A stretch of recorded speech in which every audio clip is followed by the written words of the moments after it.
गम्यम वंदे विष्णु भयहरम अच्युतं केशवं रामो नारायणं कृष्ण दामोदरं वासुदेवं हरि श्रीधरं माधवं गोपिकावल्लभं जानकीनायकं श्रीरामचन्द्रं भजे। ध्यानार्थं पुष्पं समर्पयामि श्री सत्यनारायण प्रतिमाय नमः, श्री लक्ष्मी नारायणाय नमः, श्री गुरु चरणकमले नमः, श्री मातृपितृ चरणकमले नमः। ओम व्यासो वाचेकदा नैमृष्यं सोनकादि प्रपच्यन् सर्वसूता प्रणगम खलु। व्यास जी बोले, एक समय नैमे ऋषि तीर्थ में सौनक आदि 88,000 ऋषियों ने पूर्णावेश सूत जी से पूछने लगे, जिस अथवा व्रत से अपना अभीष्ट फल प्राप्त होता हो उसको हे महर्षि आप हमसे कहिए।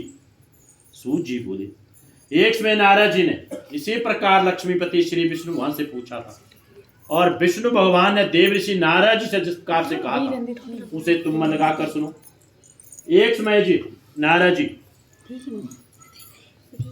दूसरों की भलाई की इच्छा से अनेक लोकों में घूमते मृत्यु लोक में आगमन किया और यहाँ आकर के अनेक योनि में उत्पन्न हुए समस्त मनुष्य को तरह तरह के क्लेशों से युक्त और अपने कार्यों में दुखी देखकर इन प्राणियों का दुख किस प्रकार से ठीक और नाश होगा, ऐसा मन में सोचकर विष्णु लोक हुए। और वहां पर श्वेत वर्णों वाले और 4 भुजाओं वाले देवों के नारायण को, जिनके हाथों में शंख चक्र गदा पद्म थे तथा वनमाला पहने हुए थे, देखकर स्तुति करने लगे। नारद जी बोले, हे भगवान आप अत्यंत शक्ति से संपन्न हैं, मन तथा वाणी भी आपको नहीं पा सकते। आपका न आदि है न मध्य है और ना ही अंत है। निर्गुण स्वरूप होते हुए अनंत गुण से युक्त और संपूर्ण सृष्टि की आदि भूत और भक्तों के कष्टों को दूर करने वाले हो, आपको मेरा बारंबार नमस्कार है। नारद की विनती सुनकर विष्णु भगवान दर्शन दिए बोले कि हे मुनिजन, वे सब मत मुझसे कहो, उन सब का मैं उत्तर दूंगा। नारद जी बोले, मृत्यु लोक के निवासी प्राणी जो है अनेक योनि में उत्पन्न हुए, अपने अपने पाप कर्मों से महादुखी हुए।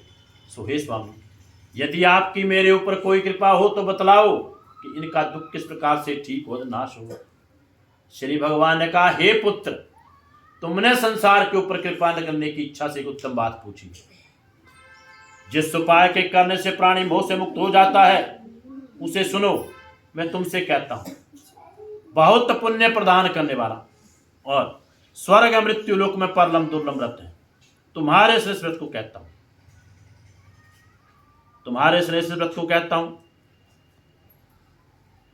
श्री सत्यनारायण के व्रत को भली भांति विधि पूर्वक करने से प्राणी जो है शीघ्र ही सुख को भोगता है और परम लोक में मोक्ष को प्राप्त होता है। भगवान के ऐसे वचन सुनकर नारद ऋषि बोले, हे भगवान, उस व्रत का क्या फल है, क्या विधान है, क्या विधि है और इस व्रत को किसने किया है और ये व्रत कौन से दिन करना चाहिए, विस्तार पूर्वक कहो। श्री भगवान बोले, ये दुख शोक आदि को शांत करने वाला, धन्य और धान्य को बढ़ाने वाला, सौभाग्य और संतान को देने वाला और सर्वत्र क्षेत्र में विजय को प्रदान करने वाला। और जिस कैसे दिन मनुष्य भक्ति श्रद्धा से युक्त हो, उसी दिन संध्या के समय श्री सत्यनारायण की पूजा करें, ब्राह्मण और बंधु बांधु से धन से तत्पर हो, निवेद्य पक्के की मिठाई और स्वयं प्रसाद भक्ति से अर्पण करें और केले की फली, घी, दूध, गेहूं का चूर्ण लें और गेहूं के भाव से 60 का चूर्ण तथा शक्कर तथा गुड़ ही लेना चाहिए, परंतु संपूर्ण प्रसाद भक्ति भाव से इकट्ठा करके भगवान जी को भोग लगावे और अपने बंधु बांधवों से कथा श्रवण करें और ब्राह्मणों को दक्षिणा दे। पश्चात बंधु बांधवों से ब्राह्मणों को भोजन करावे, फिर भक्ति से स्वयं प्रसाद भक्षण करें। उस नित्य गीता आदि के वचन करना चाहिए। इसके पश्चात श्री सत्यनारायण भगवान का ध्यान करता अपने स्थान को चला जाए। इस प्रकार व्रत करने से निश्चय ही मनुष्य की इच्छा पूर्ण होती है और विशेषकर कलयुग में भूमि के ऊपर यही एक लघु उपाय है। श्री स्कंद पुराण रेवा खंडे सत्यनारायण कथा प्रथम अध्याय समाप्त। बोलो श्री सत्यनारायण भगवान की जय, उमापति महादेव की जय, पवन सुत हनुमान की जय। सूतोवाच, सूत जी बोले, हे ऋषि, जिसने पहले समय व्रत को किया है अब मैं बतलाऊंगा, ध्यान से सुनो। सुंदर काशीपुरी नगरी में एक अति निर्धन ब्राह्मण रहता था। वे भूख और प्यास से बेचैन हुए नित्य ही दुखित हुए पृथ्वी पर घुमा करता था। ब्राह्मण से प्रेम करने वाले भगवान ने ब्राह्मण को दुखी देखकर बूढ़े ब्राह्मण का रूप धारण करके उसके पास जाकर आदर से पूछा कि हे विप्र, नित्य दुखित हुए क्यों पृथ्वी पर घूमते हो? हे श्रेष्ठ ब्राह्मण, ये सब मुझसे कहो, मैं सुनना चाहता हूँ। ब्राह्मण बोला, मैं बहुत ही निर्धन ब्राह्मण हूँ और भिक्षा के लिए पृथ्वी पर निकला हूँ। हे भगवान, यदि आप इसका उपाय जानते हो तो कृपया करके कहो। वृद्ध ब्राह्मण बोला कि सत्यनारायण जो है मन चाहे फल को देने वाले हैं, इसलिए हे विप्रजन, हे ब्राह्मण जन, उनका पूजन कर, उनका पूजन कर, जिसके करने से मनुष्य सब दुखों से मुक्त हो जाते हैं। ब्राह्मण को इस व्रत का सारा विधान बतलाकर जो है बूढ़े ब्राह्मण का रूप धारण करने वाले श्री सत्यनारायण निरंतर ध्यान होगी। और जिस व्रत को वृद्ध ब्राह्मण ने बतलाया है उसको मैं अवश्य करूंगा। यह निश्चय कर उस ब्राह्मण को रात को नींद नहीं आई। अब वे सवेरे ही उठा और सत्य व्रत का निश्चय कर ब्राह्मण भिक्षा के लिए चल दिया। उस दिन उस ब्राह्मण को भिक्षा में बहुत सा धन मिला, जिससे उसने बंधु बांधवों के साथ श्री सत्यनारायण के व्रत पे पूजन किया। और उस व्रत के प्रभाव से वे ब्राह्मण सब दुखों से छूटकर अनेक प्रकार की संपत्ति से युक्त हुए। उस समय से ब्राह्मण प्रतिमास इस व्रत को करने लगा। इस तरह श्री सत्यनारायण के व्रत को भली भांति के व्रत को जो करेगा वे ब्राह्मण तो सब पापों से छूटकर मोक्ष को प्राप्त हुआ। और आगे जो पृथ्वी पर श्री सत्यनारायण का व्रत करेगा वे मनुष्य भी सब पापों से छूट जाएगा। इस तरह नारद मुनि से नारायण का कहा व्रत मैंने तुमसे कहा। हे विप्रो, अब मैं क्या कहूँ? ऋषि बोले, हे मुनीश्वर, संसार में इस ब्राह्मण के श्रीमुख से सुनकर किस किसने इस व्रत को किया? हम ये सब भी सुनना चाहते हैं और हमारे हृदय में बड़ी श्रद्धा है। सूत जी बोले, हे मुनि, जिसने इस व्रत को किया है वह सब सुनो। एक समय भी ब्राह्मण धन राशि के अनुसार बंधु बांधव के साथ व्रत करने को उदित हुआ। उसी समय पर एक लकड़ी बेचने वाला बूढ़ा आया और बाहर लकड़ियों को रखकर ब्राह्मण के घर गया। प्यास से दुखी लकड़हार ने ब्राह्मण को व्रत करते हुए ब्राह्मण को नमस्कार करके बोला कि आप ये क्या कर रहे हैं? ब्राह्मण को व्रत करते हुए देखकर ब्राह्मण को नमस्कार करके बोला कि आप ये क्या कर रहे हैं और इसके करने से क्या लाभ मिलता है? कृपया करके मुझसे कहो, मेरी सुनने की इच्छा है, ये मुझे बतलाएं और विस्तार पूर्वक बतलाएं। श्री भगवान बोले कि ये सब मनोकामनाओं को पूर्ण करने वाला श्री सत्यनारायण का व्रत है। इसी भगवान की कृपा से मेरे यहाँ धन धान्य आदि की वृद्धि हुई है। उससे इस व्रत के विषय में जानकर लक्कड़हारा बहुत प्रसन्न हुआ और चलामत लेकर प्रसाद लेकर चल दिया। और सत्यनारायण देव के लिए मन में ये विचार किया कि आज ग्राम में लकड़ी बेचने पर मुझे जो धन प्राप्त होगा उस समय श्री सत्यनारायण का व्रत पूजन करूंगा। मन में यह विचार किया और लकड़ियों को सिर पर रखकर जिस नगर में धनवान लोग रहते थे ऐसे सुंदर नगर की ओर चल दिया। उस दिन उसे लकड़ियों का दाम पहले से 3 गुना व 4 गुना मिला। तब व्यक्ति प्रसन्न होकर पक्के केले की फली, शक्कर, घी और गेहूं का चूर्ण सब इकट्ठा स्वयं लेकर अपने घर को चला और भाई बंधु को बुलाकर विधिवत उसने श्री सत्यनारायण व्रत पे पूजन किया। और उस व्रत के प्रभाव में लक्कड़हारा धन पुत्र आदि से युक्त हुआ और संसार में समस्त सुख भोगकर बैकुंठ धाम को चला गया। श्री स्कंद पुराण रेवा खंडे सत्यनारायण कथा द्वितीय अध्याय। गुरु श्री सत्यनारायण भगवान की जय। उमापति महादेव की जय। पवन सुत हनुमान की जय। सूतो वा सूत जी बोले, हे श्रेष्ठ मुनियों, अब मैं आगे की कथा कहता हूं, सुनो। पहले समय में उल्का मुख नामक एक बुद्धिमान राजा था। वह सत्यवक्ता और जितेंद्रिय था तथा प्रतिदिन देवस्थान में जाता था और ब्राह्मणों को धन देकर संतुष्ट करता था। उसकी स्त्री कमल के समान मुख वाली और सती साध्वी थी। भद्राशी नदी के तट पर उन दोनों ने श्री सत्यनारायण पे पूजन किया। उस समय वहां पर एक साधु वैश्य आया जिसके पास व्यापार के लिए बहुत सा धन था। नौका को किनारे पर ठहरा के राजा के पास गया और राजा को व्रत करते हुए देखकर विनम्रता से पूछने लगा कि हे राजन, आप भक्तिच्युत होकर आप यह क्या कार्य कर रहे हैं? मेरी सुनने की इच्छा है, ये आप आज मुझे बतलाएं। राजा बोला, हे साधु, मैं अपने बंधु बांधवों के साथ पुत्र आदि की प्राप्ति के लिए महान शक्तिमान श्री सत्यनारायण व्रत पूजन किया जा रहा है।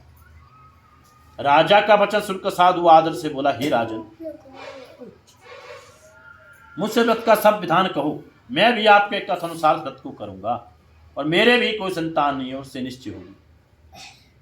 राजा से सब विधान सुनकर व्यापार से निवृत्त हो साधु आनंद के साथ अपने घर गया। और साधु ने अपनी स्त्री से संतान को देने वाले इस उत्तम व्रत का समाचार सुनाया और कहा कि जब मेरे संतान होगी तब इस व्रत को करूंगा। साधु ने ऐसा अपनी स्त्री लीलावती से कहा।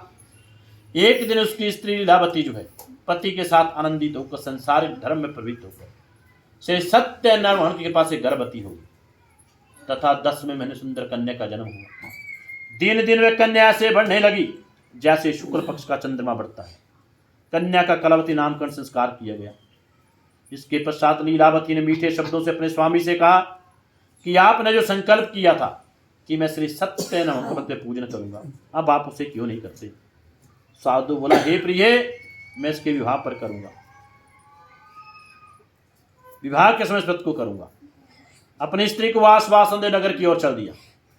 कुछ समय बीत जाने के बाद कलावती पितृ की वृद्धि को प्राप्त होकर युवा हो गई।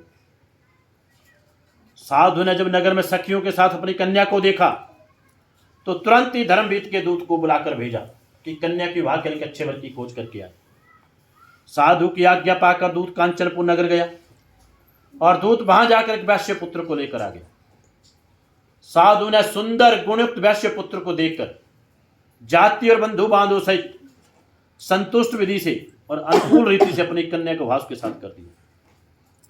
किंतु दुर्भाग्यवश साधु प्रारंभ से विवाह के समय व्रत करना भूल गया, जिसके कारण श्री सत्यनारायण रुष्ट हो गए और अपने कर्म में प्रवीण साधु कुछ समय पीछे जमाता सद व्यापार के लिए सिंधु के समीप रत्नपुर नगर में जाकर व्यापार करने लगे।